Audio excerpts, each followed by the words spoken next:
Question number 53. During the planning phase of a complex project, Zubair is asked to estimate the duration of a high risk task.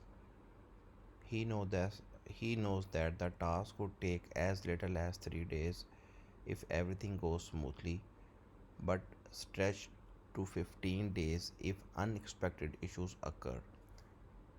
Based on the past experience, he believes that the most likely duration is 6 days.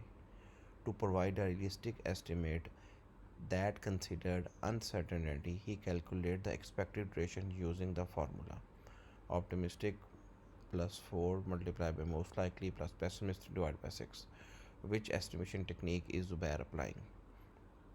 If you know the formula, the question is straightforward. You can easily choose the right option. But if you doesn't know the formula, let's read the option.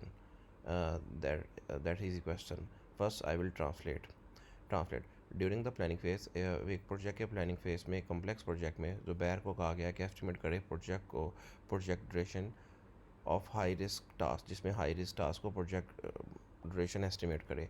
He know that the task जो है कम से कम अगर smoothly चलेगा तो 3 दिन में complete हो जाएगा, as little as 3 days if सारी चीज़ें स्मूथ जाएंगी, मगर 15 दिन तक भी जा सकता है अगर उसमें इश्यूज आएंगे. ठीक है. Based on the past experience he believe that the most likely duration is 6 days. वो कहता है ना तो 3 दिन लगेंगे, इश्यूज आएंगे 15 दिन लगेंगे, पास्ट एक्सपीरियंस पे लगता है 6 दिन लगेंगे. To provide a realistic estimate that consider uncertainty. Realistic estimate बताने के लिए जिसमें अनसर्टेनिटी भी हो, he calculate the expected duration. इस फार्मूले से उसने निकाला है एक एक्सपेक्टेड ड्यूरेशन. तो ज़ुबैर ये कौन सी टेक्निक बनाए कर रहा है? Parametric estimate use statistical modules, analogous estimating based on the historical data, 3 point estimating factors in uncertainty. तो क्वेश्चन बिल्कुल स्ट्रेट फॉरवर्ड था. अगर आपको फार्मूला नहीं भी पता कि इसने क्या किया, ये 3 पॉइंट एस्टिमेट निकाला है जिसमें optimistic 4 into most likely plus pessimistic निकालते हैं. अनसर्टेनिटी को कैटर करने के लिए 3 पॉइंट एस्टिमेट का आप यूज़ करते हैं, उसका ये फार्मूला है.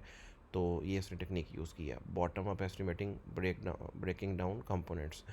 तो इससे आपको सारा रिवाइज भी हो गया. पैरामेट्रिक एस्टिमेट में पर एस्टिमेट निकालते हैं, पर स्क्वायर फुट निकालते हैं. एनालगस में हिस्टोरिकल देखते हैं.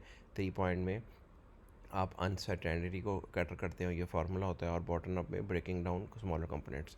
तो ये क्वेश्चन मैंने डेलिबरेटली ऐसा डिज़ाइन किया कि आपको सारी जो टेक्निक्स हैं, parametric estimating, 3 point estimate, bottom up estimate, वो भी रिवाइज हो जाएँ. Okay, we will see the check the correct answer and see the explanation.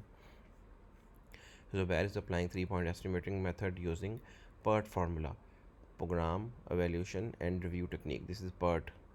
I forget to mention in the start. This method is especially useful when there is a high degree of uncertainty, as it is balance the risk of both optimistic and pessimistic outcome to provide more realistic average estimates.